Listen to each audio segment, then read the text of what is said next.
అర్జెంటుగా ఈ వేణుస్వామిని బహిష్కరించండి. యాక్చువల్‌గా నేను ఈ వ్యక్తి గురించి మాట్లాడటానికి అసలు పేరు ఉచ్చరించడానికి కూడా నాకు ఇష్టం లేదు. కానీ కొన్ని పరిస్థితులు తప్పవు. ఏదైనా సరే ఇప్పుడు ఒక వైరస్ లాంటిది కొన్ని సందర్భాల్లో వస్తూ ఉంటాయి, పుట్టుకొస్తూ ఉంటాయి. ఆ క్రమంలోనే అది ప్రజలను బట్టి పీడిస్తూ ఉంటుందన్నమాట. సో ప్రజలకి ఏదైనా సరే ఇబ్బంది పెట్టే ఉంటే ఖచ్చితంగా దానికి తగినట్లుగా వ్యాక్సిన్ అనేది ఒకటి తయారు చేసుకోవాలన్నమాట. సో ఆ వ్యాక్సిన్ లేకపోతే ఇదిగో ఇట్లాగే ఆ వైరస్ ప్రజల్లోకి వెళ్ళిపోతూ ఉంటుంది, ప్రజల్ని కలుషితం చేస్తూ ఉంటుంది. సో ఇప్పుడు ఈ విషయాలు ఎందుకు చెప్తున్నానంటే ఈ వేణుస్వామి అనే పేరు ఈ వ్యక్తి ఉన్నాడు కదా, ఎవరికి ఉపయోగమో నాకైతే తెలీదు. ఏ ఒక్కడికే ఉపయోగం లేదు. తైక్కమంట వచ్చేస్తాడు మీడియా ముందుకి, ఏం మాట్లాడతాడో తెలియదు. ప్రజలకు ఏమైనా ఉపయోగకరమైనయా? పోనీ ఎవరైనా ఏదైనా అడిగితేనే చెప్పాలి. అట్లాంటిది అడగకుండానే తైక్కమంట కెమెరా ముందుకు వచ్చేసి మాట్లాడుతూ ఉంటాడు. అసలు మామూలుగా జాతకాలు చెప్పేవాళ్ళు ఉంటారు. జాతకాలు ఎవడైనా ఎప్పుడు చెప్తారు? సంభావనలు ఉంటాయి కదా, ఫీజు అని అదని ఇదని ఫ్రీగా ఎవడో చెప్పడం, అది వేరే విషయం. ఇప్పుడు ఈ వేణుస్వామి అనే అతను cricket, Olympics, politics, film industry ఇందుగలడు అందులేడు ఎందెందు ఎతికినా వేణుస్వామి గలడు అన్నట్టు చెబుతూ ఉంటాడనమాట వ్యవహారం. ఇక్కడ ప్రజలకు ఏమైనా ఉపయోగపడేది ఉందా అంటే పైసా లేదు. చెప్పేది ఏమైనా నిజమవుద్దా అంటే ఒక్కటి జరగదు. ఈ చెప్పాడంటే అది డమాలేయక. ఏదైనా వీడు గెలుస్తాడంటే ఆడు మసే. ఏం చెప్పాడంటే 2023లో కేటీఆర్ సీఎం అవుతాడు రాసి పెట్టుకోండి అన్నాడు. మసి. మనం చూసారుగా కేటీఆర్ గారిని ఎట్ట తీసుకెళ్తున్నారు. ఆ తర్వాత జగన్మోహన్ రెడ్డి గారిని రాసి పెట్టుకోండి 100కు 100% సీఎం ఆయన రెండోసారి అవుతారు. ఇక చంద్రబాబు నాయుడు లేడు, పవన్ కళ్యాణ్ లేడు అన్నారు.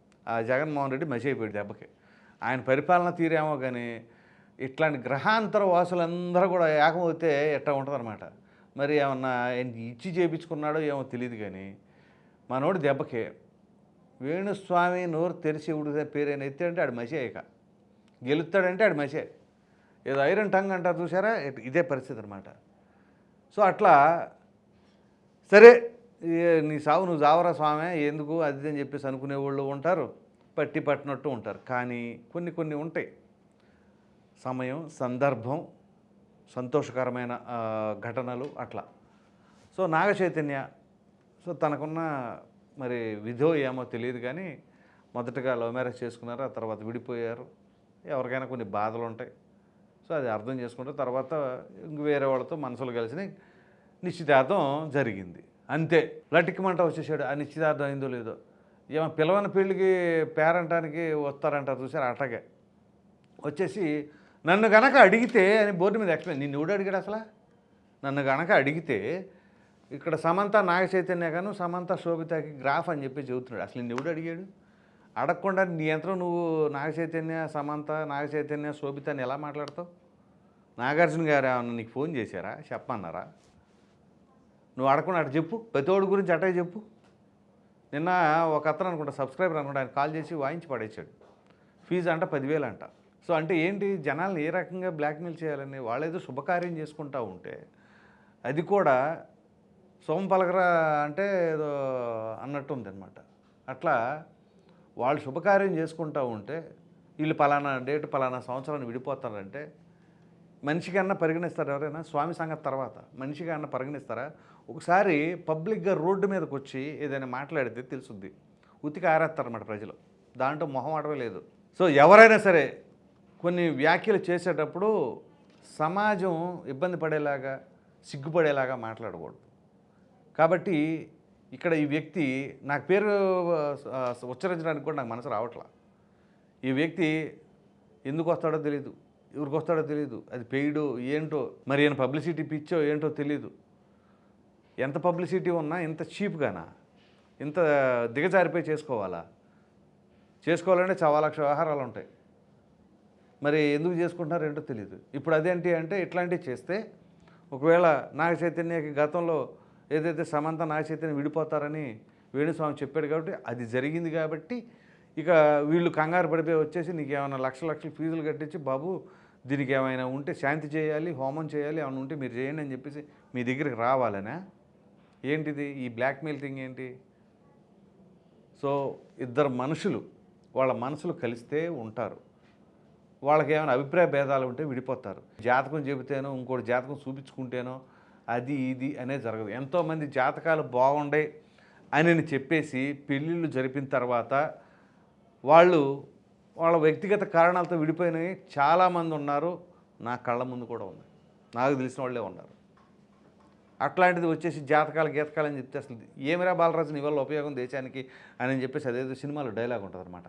ఆ టైపులో ఇక్కడ ప్రతి దానికి టింగురంగా అంటా వచ్చేస్తూ ఉంటాడు. ఎవడు అడుగుతున్నాడు, ఎవడు చెబుతున్నాడు, అసలు ఏం. అప్పుడు మొన్న ఏదైతే ఫెయిల్ అయింది ఐపీఎల్లో చెబుతాడు, ఆ టీం అయిపోయింది. క్రికెట్ చెబుతాడు, అది అవుటే. ఇక ఒలింపిక్స్లో మెడల్స్ కూడా చెప్పలేదు అనుకుంటా, చెబితే అది అవుటే అవుతుంది. సో ఇక ఇట్లా ఇంకా నయం, ఒరే బాబా పేషెంట్ల దగ్గరికి వెళ్ళి నువ్వు బతుకుతావని చెప్పావు, వాడు పోతాడేమో, ఇట్లాంటివి చెప్పమాక వెళ్ళి. ఇక మామూలు గొట్టరికి వాళ్ళ బాధల్లో.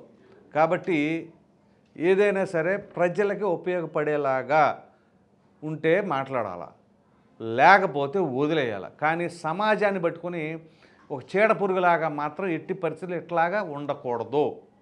అది గుర్తుంచుకోండి. మీరు నిజంగా పౌరోహిత్యం చేస్తున్నారో జాతకం చెబుతారో ఏంటో తెలీదు. చాలామంది అదే స్వామీజీలు మీ పట్ల అసంతృప్తిగా ఆగ్రహంతో ఉన్నారట. సో దాంతోపాటుగా ఇప్పుడు మీడియా మొత్తం కూడా అసలు మిమ్మల్ని దగ్గరికి రానియకూడదు అనే ఉద్దేశంలో ఉన్నారు. సో అది జరిగితే మంచిదే. ఎందుకంటే ప్రజలకి కాస్త మనశ్శాంతి ఉండాలి. అరే తెల్లారులకి ఆడిడిపోతారు, ఈడు ఓడిపోతాడు, ఈడు గెలుపుతాడు, ఎవడికి అవసరం స్వామి ఇవన్నీ. కాబట్టి ఇప్పటికైనా కానీ ప్రజల ముందు మీరు అర్థం చేసుకోండి, ఈ ట్రాపుల్లో ఈ అంతా ఫేకే, మొత్తం ఇన్ఫర్మేషన్ అంతా ఫేకే చెప్పేది, ఎందులోనూ వాస్తవం ఉండదు. ఇది చెప్పగానే ఆ తమ్మునేలు పెట్టుకుంటారు, దాని మీద ఇంకేముంది జనాలు బ్రహ్మాండం అది అని చెప్పేసి అనుకుంటారు. తీరా ఖర్చు చెప్తే ఏమైంది, తప్పైపోయిందండి మమ్మల్ని క్షమించండి. క్షమించండి కాదు, ఈసారి జనాలు ఎట్లా ఉండారంటే చాలా వైలెంట్గా బిహేవ్ చేస్తారనమాట. అట్లాంటి పరిస్థితులు వస్తాయి. కాబట్టి బిహేవ్ చేయమని కదా దాని ఉద్దేశం. కానీ సమాజాన్ని అలా భ్రష్టు పట్టిస్తున్నారు కదా. పబ్లిక్ ప్లాట్ఫామ్ మీదకి వచ్చినప్పుడు ఏం మాట్లాడుతున్నాము, దేని గురించి మాట్లాడుతున్నాము, కొంచెం ఇంగిత జ్ఞానం, సంస్కారం, సభ్యత అనేది ఉండాలి. అవేమీ లేకుండా వ్యవహరిస్తే ఏమవుతుంది అంటే, ఇక చెప్పడానికి నాకు మాటలు కూడా రావట్లేదులే. కానీ ఏదేమైనా కానీ కొంచెం ఇప్పటి నుంచైనా జాగ్రత్తగా ఉండి ఏది మాట్లాడాలి ఏది మాట్లాడకూడదు. పోనీ మీ సమయం చాలా విలువైంది కాబట్టి దాన్ని సొమ్ము చేసుకోవాలనుకుంటున్నారు కాబట్టి ఇప్పుడు ఏదో 10,000 ఫీజు అని పెట్టుకున్నారు కదా, అది పెట్టుకోండి. టీవీ ఛానల్లోకి వచ్చి చెప్పమన్నాడు, ఫ్రీగా చెప్పొద్దు. ఎందుకు, మీకే టైం వేస్ట్. కాబట్టి అలా చేయటం వల్ల ఇలా లేనిపోయిన ఇబ్బందులు కూడా వస్తాయి. భవిష్యత్తులో కూడా నేను ఇట్లాంటి వీడియోలు చేయకూడదు అనుకుంటున్నాను. ఒకవేళ చేయవలసి వస్తే ఇప్పుడు చెప్పింది కాదు, ఈసారి ఇంకో రేంజ్లో ఉంటుంది అనమాట. దాన్ని బట్టి అర్థం చేసుకోండి. నాకు అసలు ఇష్టం లేదు ఈ వీడియో చేయడం, కానీ తప్పక చేస్తున్నాను. ఇది పరిస్థితి.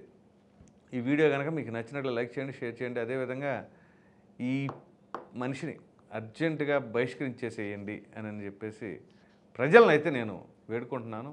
దానిపైన మీ విలువైన అభిప్రాయాన్ని కామెంట్ రూపంలో ఖచ్చితంగా తెలియజేయండి. మరిన్ని వీడియోస్ కోసం మన ఆదాయం ఛానల్ని సబ్స్క్రైబ్ చేయడం మాత్రం మర్చిపోకండి. Thank you.